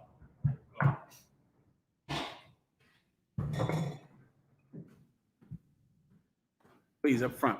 Oh God, this is the book of 2 John, 1 verse 6. And this is love. And what? And this is love. And what? And this is love. I know so many of you would like to be something that is $14.99 at your local store. I'm sure the Koreans sell you love, the Arabs sell you love, and of course our oppressor sells you love. And it's about what does love cost you on Valentine's Day? Someone type into the chat room and tell me what love costs, Officer Knock. It's $5 on the corner. Damn. I forgot about that. Yeah, I saw him today. Love is $5 out there in the corner of North Philly. Love is $5. You sisters, I wonder if you sisters know, you got to know that brother went to that corner, right? That brother that stands on the corner to get them flowers. You got to know that. You see those balloons out there, but you don't care. At least you got something, right? At least you're not that little girl in school that got nothing, right? Somebody gave you something. And I wonder if it matters to you because you know the brother just pulled over his car on the side of the road and spent $5 on that rose. If he got the balloon, what is that, $10? Ooh, I remember I was in the world, brother. Shit, my knee gracious. Love don't cost much. I tell you that much. It was not much. You could for sure make a woman think you loved her with a rose. You want to be a realist, go to her job and just put one right on her desk. Right. Just drop it right there on her desk. Walk away and watch and listen for the splash. Shalom. You splash. All right. She got it. She got the road. Splash. All right. Okay, let me go and say something to her now. That was it. So it was $5, man. It was like nothing. It was like lunch. It was like $5. It was like the price of a $5 footlong. And you heard splash. Sister, don't be so stupid. Don't do that. Don't ruin your life for that. Don't do something like that. That's disgusting, and you don't value yourself. A girl that celebrates Valentine's Day has low self-esteem, right? And the self-esteem in women has to be raised. because so many women that we believe have self-esteem actually are sick and mentally abused. And their mental trauma makes you think they're strong, but it's really psychological trauma. And they're weak. And if you give them a rose, they'll ruin their life. If you give them a card or a balloon, if you get them a teddy bear, then forget about that. They're your slave for a year for a teddy bear, right? They're not strong. They're weak. Everyone understands. What do you have here? Play the video. Then I'll do the thing. I played it online for everybody first. Then we'll play the lesson.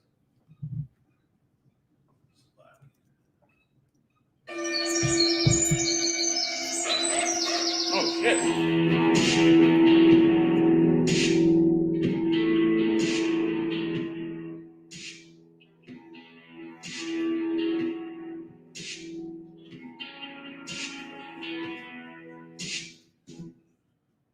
You played the whole.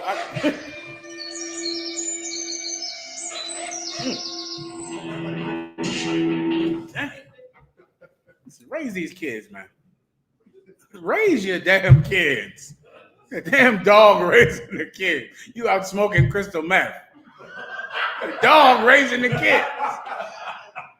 Jesus. You make my job damn near impossible because you're such a terrible parent. Now I got to raise your damn grown-ass 40-year-old daughter. And she listens to nothing I say because of what you have done to her. Raise your kids, man. The dogs are raising your kids. I got to move on. I got to get off of this topic. Anyway, that's Lupercilia. That's Valentine's Day. Now we're going to read about real love. What is real love? Go ahead and read it. So God, this is from John, the 1, verse 6. And this is love, that we walk after his commandments. That's love. Real love is that we walk after his commandments. That's real love. It's permanent. It's a complete and total lifestyle that lasts past any particular holiday. It's every day. We keep the commandments of God. And because of that, we know love. We have sex with a woman, we're married to her, we'll never leave her, no matter what. There will never be a day when a husband who is in the UPK will say, I am leaving you. We're not together. You will never hear those words. It never happens. Because the minute he puts his male genitalia in your female genitalia and the key unlocks you, we're together forever. That's love. Why? Because it's a commandment. It's a commandment from God. It's in Genesis. That's where two become one. And they shall not be separated. That's in the Bible. That does not change. Nothing changes that at all. Now, if you go out and become a whore, you, of course, don't know love. You don't love anyone. You love Valentine's Day. You need attention. You need people to like your pictures and to put hearts on your pictures. And you always think you're fat and ugly. So because of that, men have to constantly tell you that you are slim and beautiful. They have to always compliment you. You need a constant compliments every minute of the day. And you got to get more compliments than her. You can't let her get more compliments than you. You can't let her get more likes than you. So someone needs to feed your insecurities constantly. That's not love. That's a mental disorder. Real love is what we do in the UPK. We have sex and stay together forever. Done. That's that. You go talk to that mother and that father, walk right in that living room. If she doesn't know her father, and she only knows her mother, if she only knows, a foster parent, walk into that room and say, Shalom, I'm General Mahaiman. I'm here to marry this daughter. I will never leave her the rest of my life. Here's a nice gift for you. Take that. And that's that. And don't ever interfere with my business again. Everybody understands. And then everyone is happy and everything is fine. And there's no problem. And you love her mother and you love her parental figure, whoever that is. And now she knows that you are hers. Because that's love. It lasts forever. Because that's a commandment. You don't eat pork because you know love. You don't murder because you know love. You don't steal because you know love. You keep the commandments of God because that is what love is. Everyone understands. Give me the other precept about love. It is this, it is that, it is this. You know what I'm talking about. Time check. 8:40.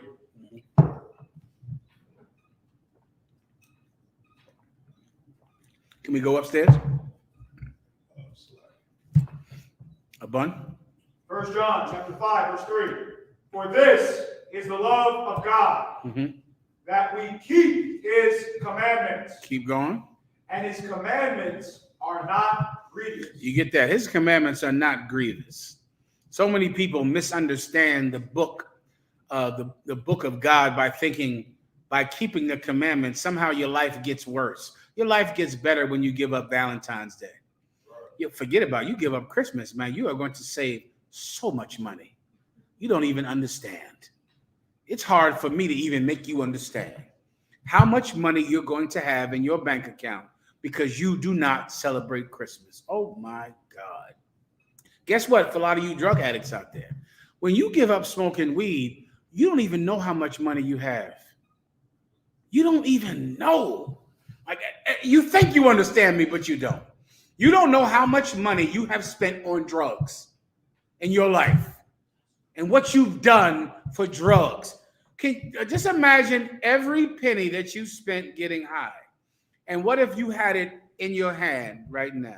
You'd buy a boat. You'd be in a goddamn yacht. If you had the money that you spent on getting high. If you take the money you spent on getting high, celebrating Christmas, celebrating Valentine's Day, we'd get yachts out. We'd all have yachts with our names on it. Right? This is not a grievous thing. This is a good thing.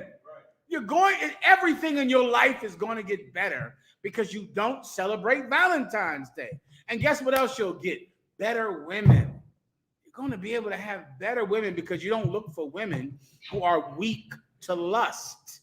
If you stop being weak to lust, everything in your life improves. These laws are not grievous.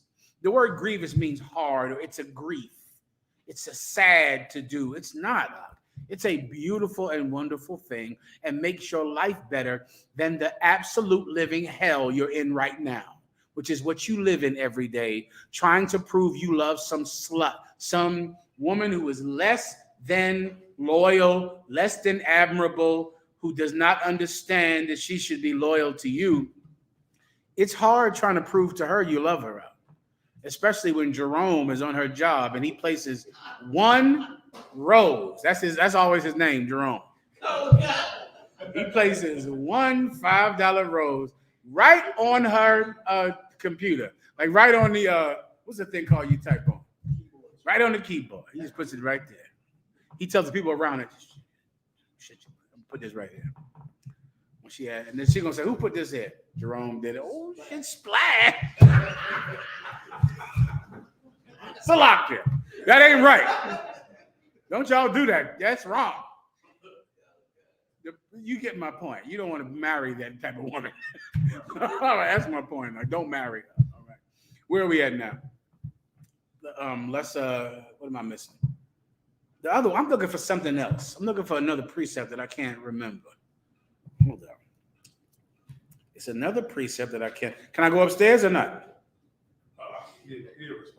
We have the key. Anybody have the key down here? All right, let's keep going. Okay. It reviles not. It does this not. What's that precept? A bun? I'll take it from you. Charity. Charity. That's the same thing. Right. When you read this is a good precept for love. This is love. Go ahead and read that. I'm sorry, Malak. Double check. Give him a ring and let me know if we can go up there now. See, make sure he's there. Book of 1 Corinthians, chapter 13 and verse 4. Charity suffereth long. Come on, charity is what love is. Charity, right? When you look up that word in this precept, that's love. Charity, that's what love is, man. And think about that. When you think about love, if you want to rewire your mind, because love is a word that is too overused and misused today. Everything is love, love, love, love. You love America, so you watch the Super Bowl. You love this, you love your wife, so you get her a diamond ring. You love your husband, I guess, so you have a threesome with him because you love your husband. Love is a word that no one understands. Go into this scripture and look at charity. This is love, right? This is the actual biblical term for love. All right, keep going. 1 Corinthians chapter 13, verse 4. Charity suffereth long. That's what love does. Charity does the same thing. It suffers long. Imagine you being some idiotic woman who left your husband because he had another woman. You weren't willing to suffer for him? You can't suffer? I know you don't like that he has another woman. It hurts your sensibility that you're the most important thing on the planet. I get it. I understand. That's what my daughter felt like when I had another daughter, right? That's what goes on with a girl. You have another daughter. She goes, well, Daddy, am I your only princess? You're both my princesses, baby girl. I love both of you. I understand the sensibility of a little girl who thinks that she's not as important. You are just as important. You haven't lost or diminished your importance in any way because Daddy has another daughter. Everybody understands. So I get that you don't like it. You can suffer.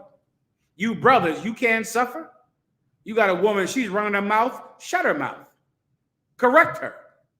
You can't do that. That's too much for you. What do? Go buy a prostitute or get some other nation who's going to be 3 times as evil as any black woman could ever be? Suffer. That's what love would do. Love would suffer long. I've taught this many times. None of you will understand. Think of your wife like she's actually a family member. Just do that. Meaning, what would make you drop your child off at the fire station and leave her? Your wife is that child. Like, children are bad as hell. Some of these kids you're going to have are going to be monsters. They're going to be just disgusting money pits. You're going to have to put money in them constantly. And they're going to do all kinds of stuff. And they're going to be grown, and there they're going to be right there. It ain't going to change ever. And you would never think about abandoning them. It wouldn't even occur to you to abandon that kid. For nothing. Your wife is like that. You understand? She's your family. There's no way you're abandoning her, ever. It doesn't happen. She's your family. She's like your daughter or your family member. You're not leaving her. You'll yell at her. You'll check her. You'll punish her. She'll think the world is going to end by how hard she gets yelled at. But you're never going to abandon her ever because she's your family. Do you understand? Love can suffer, brother. Can suffer. In the UPK, we're experts at suffering. Experts. No one can suffer like us. Come try us. We can do it forever, which is why so many of our enemies fail. You know why our enemies fail a lot? Because they battle us on the street corner today. They'll have to battle us for 20 years on the street corner. We'll come out every week, every Saturday for 25 years. This bag is 35 years old. You think I'm joking? You think I'm exaggerating? I'm not. Commander General Johanna wants it because there's a old school video camera inside here with videotapes, cam speakings in this. I've had it for 35 years. Battle me for this long. That's what you'll have to do. This is how we marry. This is how we have friendships. This is how we love, like this bag. I pray you understand. Keep going. And it's kind. It's kind. Be nice. That's a lost art. You love someone, be nice to them. You want to be nice. You women should be nicer. You're not nice. You're rude and improper, and you don't have manners. Manners makes a man. You want to be able to have manners and to learn how to talk and learn how to speak and learn how to say things in a polite way. Thawada, Salakia, Thawada, Salakia, sis, Thawada, sis. That's one West. Be kind to each other. That's what love is. Keep going. Charity envieth not. Oh, it doesn't envy. Oh, so much envy ends organizations lesser than the UPK. They break up, they fall apart. Before you know it, there are 5 organizations. Why? Because somebody got raised up and I didn't get raised up. Because somebody gets more praise than me. Because this sister is prettier than me. And this, who cares about all of that? Love would not envy. It doesn't. It's happy for you. You understand? If something good happens for you, love is happy for you that it happened for you. And I'm sure when something happens for me, you'll be happy for me. That's love. Keep going. Charity vaunteth not itself. What does vaunting yourself mean? Meaning to be puffed up. Vaunt means to catapult yourself up, to where you vaunt yourself up. You constantly praise yourself, uplift yourself. That's not love, that's arrogance. That's the opposite of love. You just want to be better than somebody else. That's not love. Keep going. Is not puffed up. It's not puffed up. I just broke that down. Go ahead. Does not behave itself unseemly. Mm-hmm. Seeketh not her own. Read that again. Does not behave itself unseemly. What does it mean to be unseemly? Look that word up. Alexa, what does the term unseemly mean? From Redimetrics.com. Unseemly is a Google Chrome extension to hide scene feature in Facebook chat and Messenger.com, thereby preserving the Facebook chat privacy. Alexa, she don't want to get controversial, ever. Somebody do something I about don't know that. that. Alexa, be quiet. Go ahead. Google says not proper or appreciated. Yeah, not proper or appreciate. Proper is better. You want to have some damn manners. Manners. Too many times, blacks and Hispanics are. We don't value manners. You know where love lies? Love lies in your ability or your willingness to be uncomfortable for someone. If I could make you understand love, understand that. I am willing to have formality for you. And love is formal. You understand? It's a formal thing. If I was relaxed, I'd say whatever I want, do whatever I want, because hell, I'm selfish. So yeah, I say what I want to say, I do whatever I want to do. So I feel comfortable like that. But am I willing to lose my comfortability so you could be comfortable? Thawada, Salakia, would you mind? I truly appreciate you. I love you. Would you like this? Would you like that? Am I willing to be formal and not be relaxed, not be comfortable?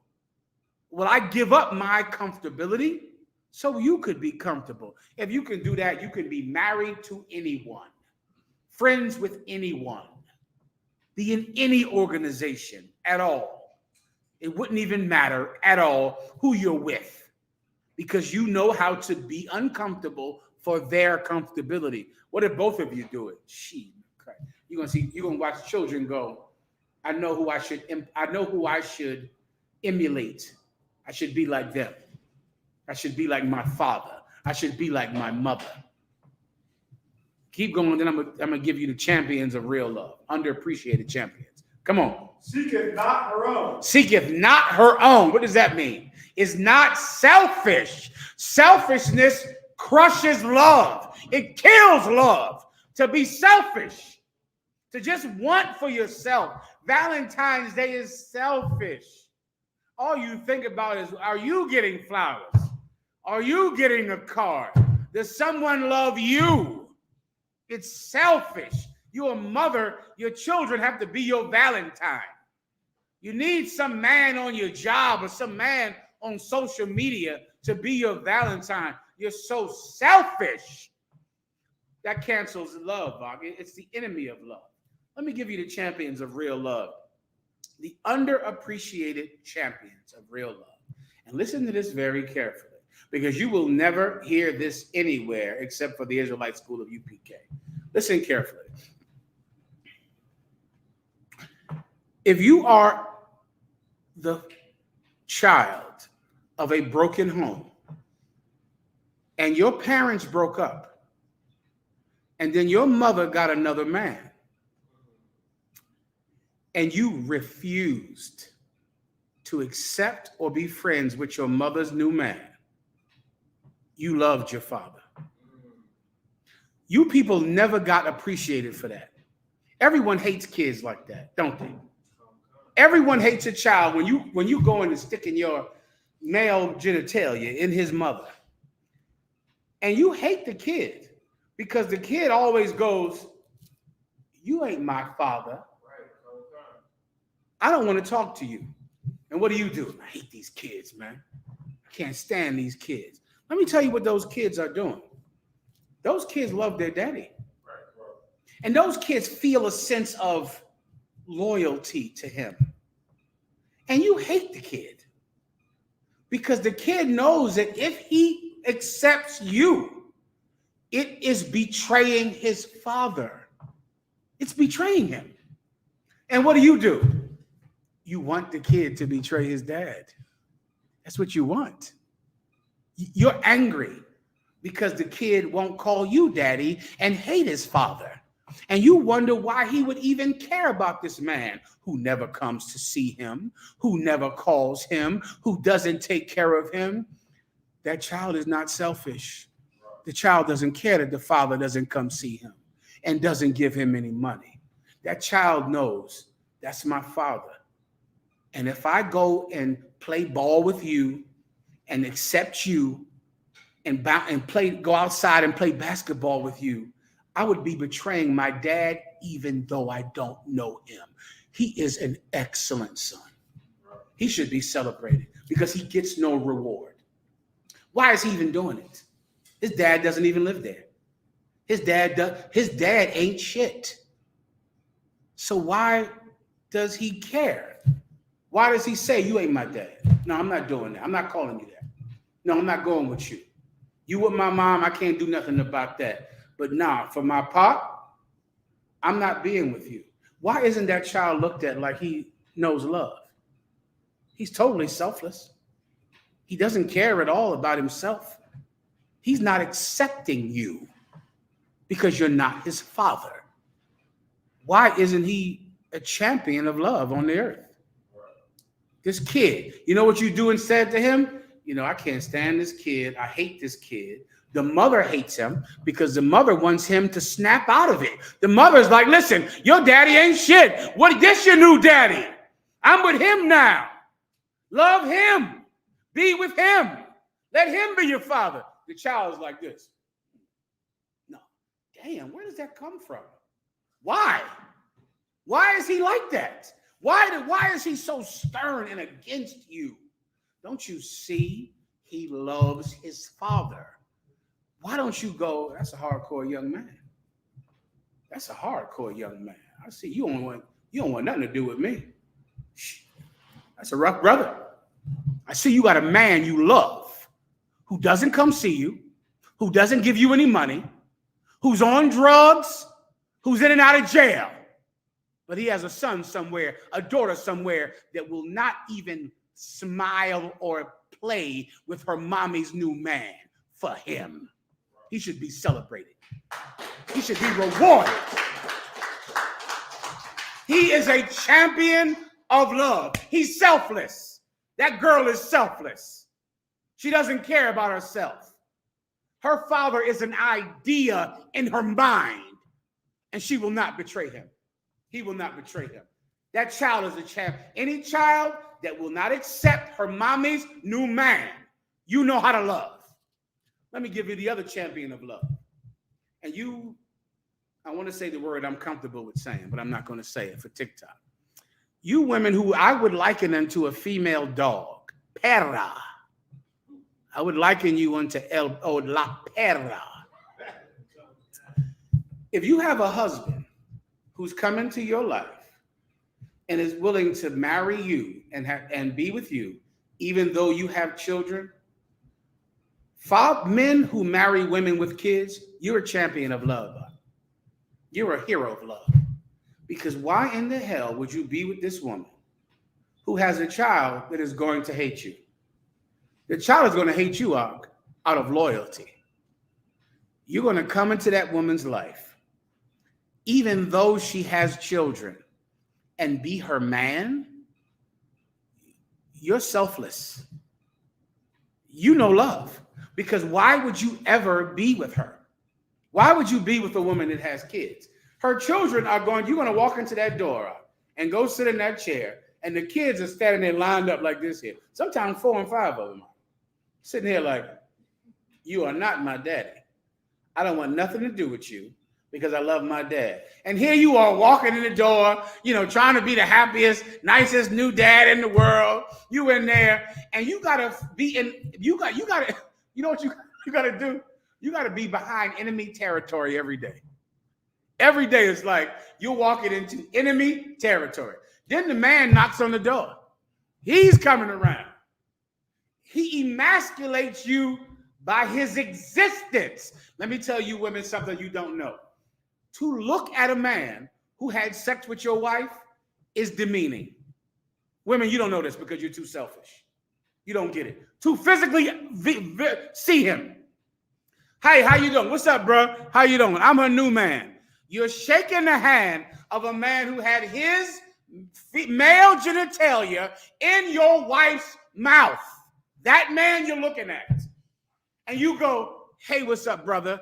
Let's get along for the sake of the kids. You're a champion of love.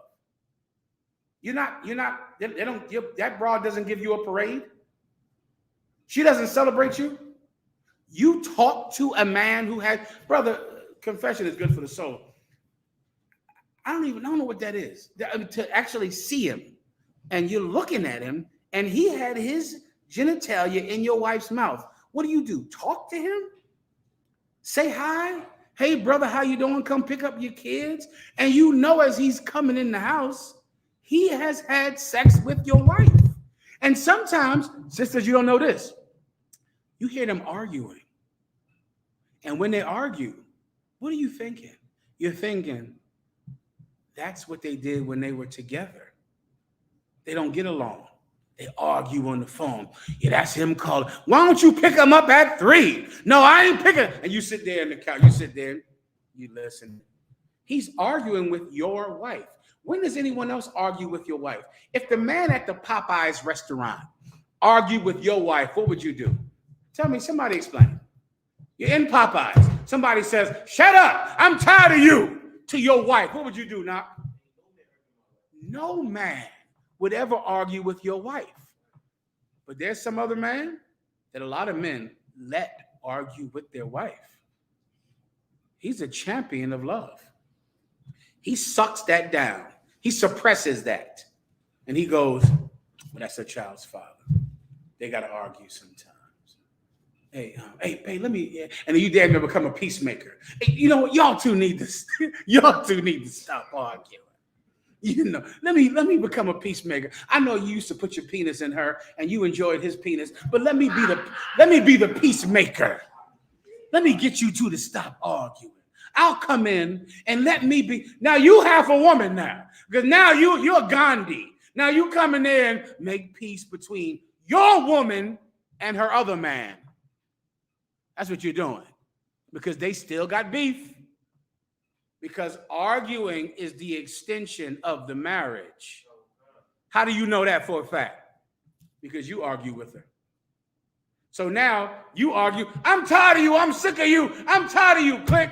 Then you see her pick up the phone. Hey, yeah, my child's father, I'm tired of you, I'm sick of you. Oh, shit, wait a minute now, that's your other man. Y'all arguing too. Y'all stop arguing. Let me be Gandhi. Let me be Martin Luther King and separate all of this arguing. Brother, you know how to love better than me. That's for goddamn sure. Teach me about love.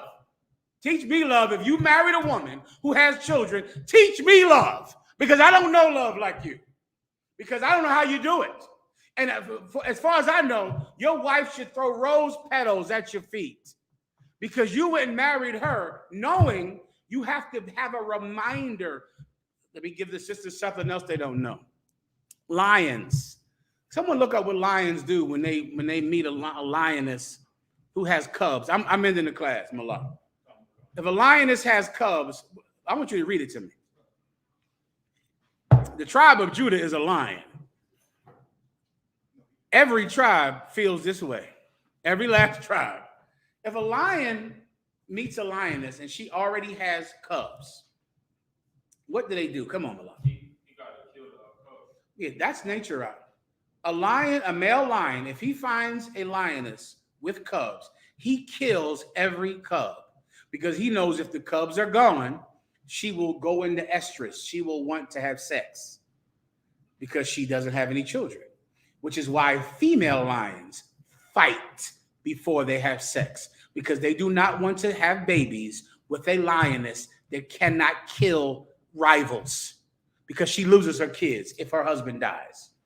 And it's nature. So if a lion tries to have sex with a lioness, he has to fight her first because she will not give it up to him. Because if she gives it up to a weak lion, when a strong lion comes, he kills her husband and he kills her cubs. And that's why it's extremely difficult to have sex with a lioness. The tribe of Judah is like that. You understand? It's difficult to be with an Israelite woman of any tribe because they'll fight you. They're going to fight you. You've got to accept it. They want an apex predator, and that you should give them. You should be that apex predator because once you're gone, the next man is killing the kids. Do you understand? He's going to molest the children. He's going to beat the children. He's going to destroy the house. She has to give her body to someone that does not allow rivals. Now, let me explain this to you. You're a lion that doesn't kill the kids. You're a lion. The kids are there. Sisters, let me help. Let me show you what your husband is going through. Your child's face is a reminder that someone else had sex with you. Looking at the kid, just seeing him. Your child walks into the room asking about TV. You're looking at that kid. That is not my kid. That's somebody else's kid, which means somebody else had sex with my wife. There's his kid. That's his face. That's his daughter. That's his son.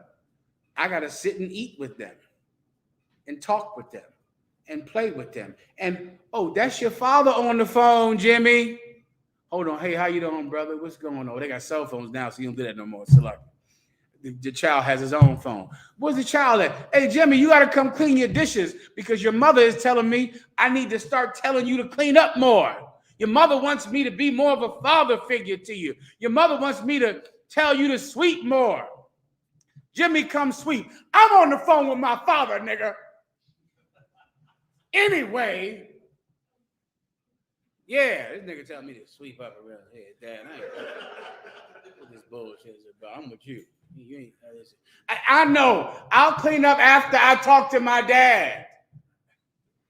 Talking about cleaning up some fucking dishes. Damn. And what's the father do? The minute you hear you on the phone with the father, now what do you do now, brothers? If you've been through this, tell me. I don't know about it. Tell me, what do you do? Hey, listen, your mom wants you to clean them dishes. I'm on the phone with my dad. Knock, break it down. Give Knock a hand. He ain't playing that shit. Knock ain't playing that yet. That's Knock's woman now, right? That's it. You're done. That's Knock's woman. It puts you in a bad situation. You know, you gotta say, what? Yeah, tell that nigga you gotta come wash these dishes. Brother, you are the champion of love. If you marry a woman with children, you're a hero of love and you're unsung. People should applaud you. If you're a child that never accepts your mama's new man, you're a hero of love, and people should reward you. Give yourselves a hand. With that, pass the class over to Police Officer Malak.